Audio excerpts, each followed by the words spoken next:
C'est pour la première fois que je viens ici au solarium et je voulais demander ce que vous me conseillez. Je vais vous mettre dans un classique 500 pour 5 minutes, pour la première fois. Vous avez des allergies? Non. Vous prenez pas de médicaments, antibiotiques, cortisone? Non, rien du tout. Ce n'est pas bon, hein. Si un jour vous prenez ça, faut pas faire de solarium et ni de soleil, hein. Est-ce qu'il y a des risques pour le solarium, pour la peau et tout? Disons que les risques, oui, il y en a si vous en abusez de trop. Et deuxièmement, il faut être majeur. Alors ici, nous avons des crèmes de protection. Alors celle-ci, il y a une protection dedans. Vous ne brûlez pas avec celle-ci. Il y en a d'autres aussi pour accélérer, hein, pour les personnes qui ont des lentilles et qui ont eu une opération des yeux. Il faut venir tous les jours au solarium pour bien bronzer ou combien de fois? Non, il faut laisser une pause de 48 heures, c'est-à-dire 2 fois par semaine. Alors là, c'est un classique, hein. Oui. Voilà, pour 5 minutes. Oui. Et je vous montre comment que ça se passe. Là, il y a les positions pour régler. Ok. Ok, ça oui. va? Voilà. Oui, merci. Alors, je vous laisse faire votre séance. Oui, merci. Dr. Dietmar kann ja über die Risiken vom regelmäßigen Solariumbesuch aufklären. Also es sieht folgendermaßen aus, dass wir wissen, dass UVA-Strahlung, welches im Solarium eingesetzt wird, mit eine wichtige Rolle spielt bei der Entstehung von Hautkrebs.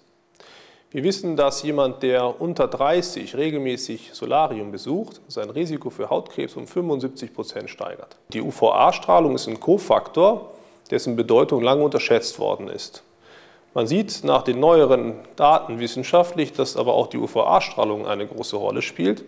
Und das hat zum Beispiel in Deutschland dazu geführt, dass seit August 2009 Solariumbesuche für Minderjährige, also unter 18-Jährige, verboten sind. Gehst du oft an das Solarium? Ich war 2-3 Mal bislang. Gut nicht. Nee, 2 Mal in der Woche. Auf jeden Fall, nee, nie. Ja, mal halt einmal Fachmädchen immer. Und bist du da der Risiken bewusst? Am Anfang schon, aber wirklich, dass ich von Natur aus schon ein bisschen bronziert sind, meine ich, dass nicht so viel Risiko da sind, wenn du nicht so oft dahin gehst. Ja, weil neuerdings so irgendwo eine Studie gesagt, dass mehr Krebs wie sie gedacht hat. Hautkrebs, die größte Gefahr.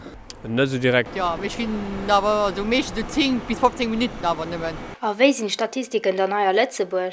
Hier zu Lützeburg sieht es folgendermaßen aus, dass unter den häufigsten Krebsformen der Hautkrebs, wozu das maligne Melanom, also der schwarze Hautkrebs und die anderen Hautkrebse gehört, auf Platz 4 ist. Wenn man sich jetzt die Geschlechterspezifität anschaut, liegt es bei beiden Geschlechtern auf dem 3. Platz.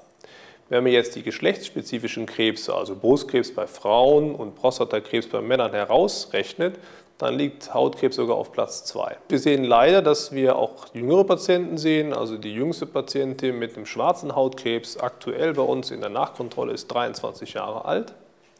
Der jüngste Fall in Belgien ist ein 12-jähriges Kind, wobei das Ausnahmen erfreulicherweise darstellt. Positiv ist zu beurteilen, dass wir durch die Kampagnen im Rahmen des sogenannten Euromelanomas, wo wir Kampagnen machen zur Aufklärung und zur Hautkontrolle, immer frühere Stadien von Hautkrebs detektieren. Wichtig ist der richtige Umgang mit der Sonne. An den Genen können wir nichts ändern, das heißt der Gebrauch von Sonnenschutzmitteln, insbesondere die Sonnenexposition 2 Stunden Vormittag und 2 Stunden Nachmittag hat den höchsten UVB-Anteil. Des Weiteren geht es vor allen Dingen um die Vermeidung von Sonnenbränden bei Kindern. Und man sollte natürlich den Solariumgebrauch bei Kindern gar nicht oder bei Jugendlichen gar nicht mehr akzeptieren. Und Erwachsene müssen wissen, dass sie ähnlich wie mit dem Rauchen oder mit Alkohol sich auch einen Schaden damit setzen können. Es ist sicherlich mit flott ganz Jahr lang Schäberung zu sehen, mit der wir die täglichen Risiken auf keinen Fall vergessen.